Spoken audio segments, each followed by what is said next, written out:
Pangea adalah salah satu teori yang menyatakan bahwa jutaan tahun yang lalu semua benua bergabung bersama dalam satu daratan besar yang disebut dengan Pangea.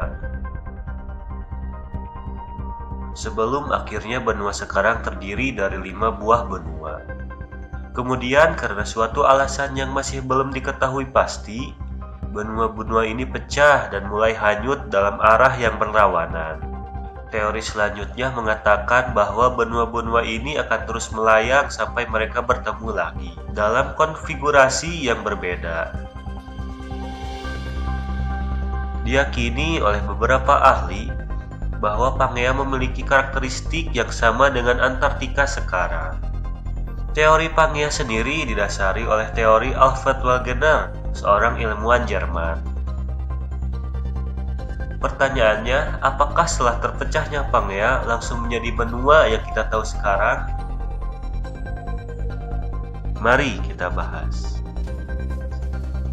Terpecahnya superbenua Pangea terjadi pada zaman Mesozoikum atau sekitar 252 juta tahun yang lalu. Benua Pangea terpecah dalam 3 tahap yang terjadi akibat pergerakan divergen atau sering disebut saling menjauhi dari lempeng tektonik. Tahap pertama dimulai pada zaman Jurasik atau sekitar 175 juta tahun yang lalu, ketika Pangea mulai membelah di bagian tengah dari timur ke barat. Pembelahan ini membentuk benua raksasa Gondwana di selatan dan benua raksasa Laurasia di utara. Dan pertanyaannya, apa itu benua Gondwana dan benua Laurasia? Gondwana yang sebelumnya disebut Gondwanaland adalah sebuah benua kuno berukuran sangat besar yang mencakup Amerika Selatan, Afrika, Madagaskar, India, Australia, dan Antartika. Sedangkan Laurasia, pecahan benua dari super benua Pangea yang mencakup Asia, Eropa, dan Amerika Utara. Tahap kedua dalam pemecahan Pangea dimulai pada zaman Kapur atau sekitar 150–140 juta tahun yang lalu, ketika benua raksasa Gondwana terpisah menjadi beberapa benua dan daratan yang lebih kecil,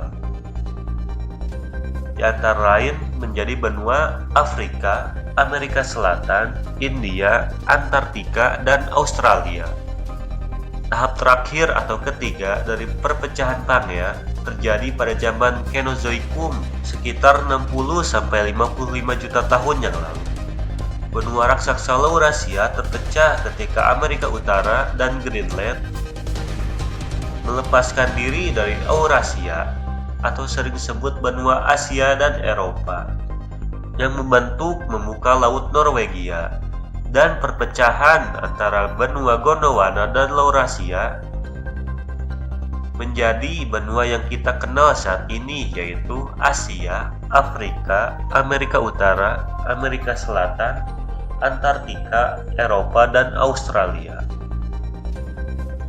Intinya, ketika super benua Pangea terpecah, tidak langsung menjadi benua yang sekarang ini, tetapi terjadi suatu tahapan yang dimana terjadinya perpecahan pertama yang membentuk benua Gondwana dan Laurasia, dan terus terpecah menjadi benua yang kita kenal saat ini. Nah, kalau ada pertanyaan tentang video ini, silahkan komen di bawah sini. Dan jangan lupa share video ini supaya bermanfaat bagi semua orang.